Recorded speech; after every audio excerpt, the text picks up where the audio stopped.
Ooh, this wind is blowing. How are y'all doing today? How are y'all doing today? It's Falsette from Tales from Heaven. Good afternoon.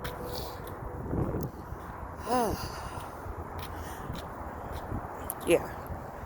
I'm going to go sit in the sun while it's still out, right? Maybe out here in a little bit of grass. I'm not going to keep y'all too long. Pretty short and sweet. Um,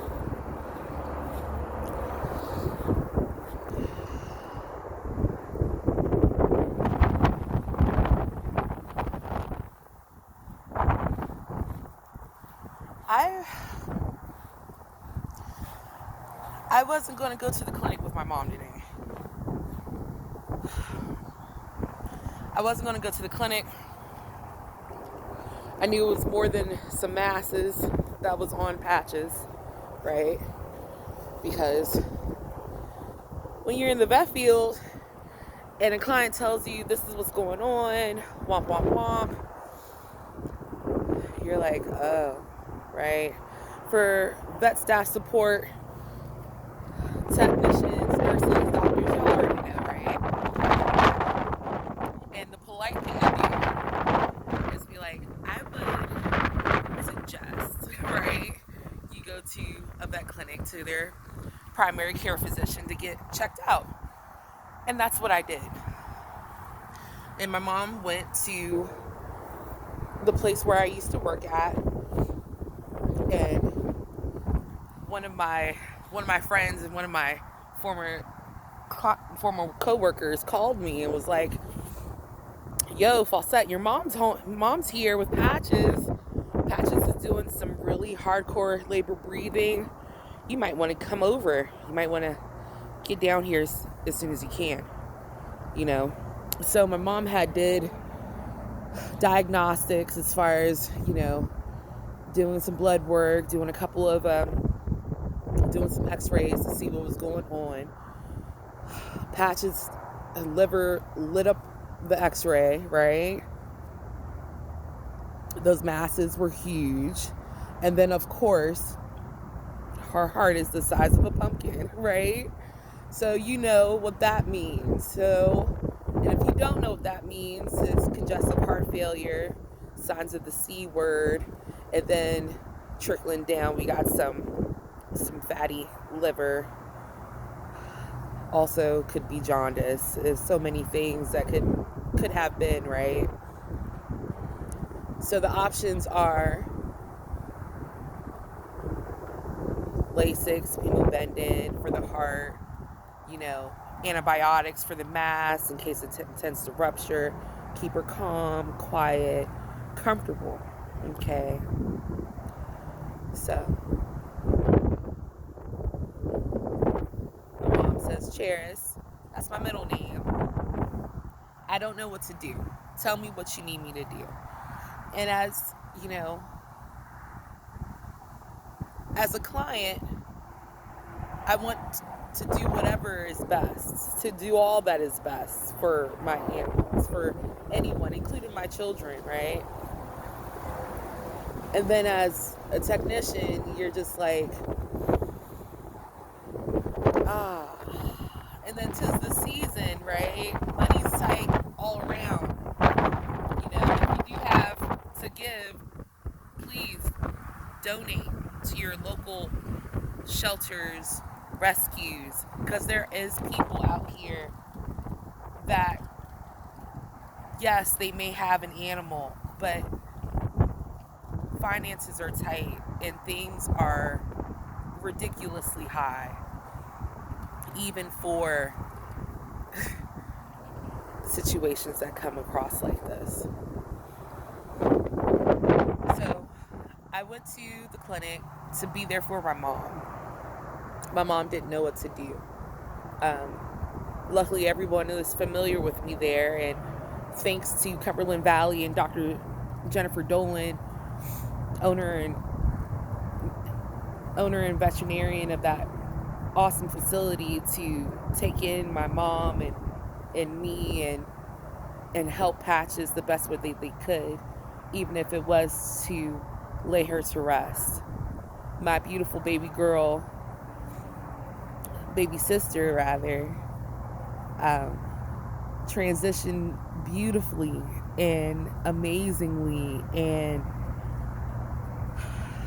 she was ready, right?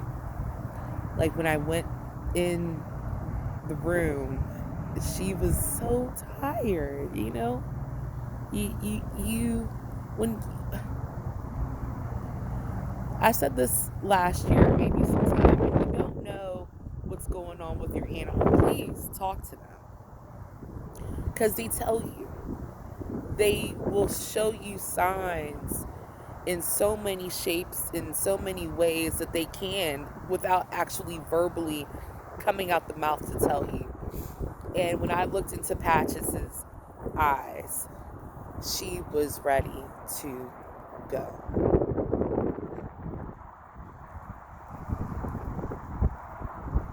She was ready to go. And just like how that wind blew, that's how quick she left. And it was amazing. So as a veterinary nurse, I put in that. I wasn't even clocked in. You know, I'm not even at work, and I'm there working and being an anchor for my mom and being an anchor for Patches and an advocate for humane euthanasia when it's ultimately needed. Not necessarily for finances or whatever the case may be, but when you've done that, all that you absolutely could, can, and would do for your animal, and then there's nothing else left to do, right? And the best thing that you can do is let them go in the most peaceful way that they came into this world, right? And it's sad. It was sad to see, especially my mom. You know, we had Patches since October 5th of 2017, and today we laid her to rest. But she's in a place where it can be so translucent and so transforming that life would just be a complete dream. From puppy mill to living the luxurious life of being a lap dog on an old granny, to getting your needs met and fulfilled and running around and playing with other animals and seeing and witnessing children grow up in your home and just living the beautiful life of seeing the birds fly and the wind blow. That sounds like a beautiful life that has been lived.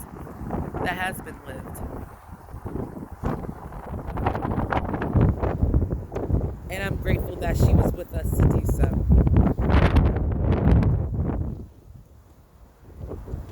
So today, I'm honoring Patches, aka Grandma, and I'm honoring my mother as well. I'm so proud of her. Seeing euthanasia and transition is not a great thing. It is not for the weak. It is not for the faint at heart. There's a lot of energy. There's a lot of energy that your body produces and releases when you are born and when you transpire. And the amazing energy of love that was felt throughout that clinic, throughout that room, and throughout the connection between Patches and my mom is something so mesmerizing and truly unforgettable. And I wanted to share that with you today. So that's my spiel on euthanasia and letting go when it needs to be let go.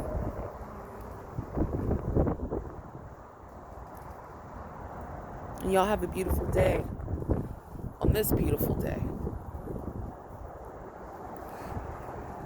Peace.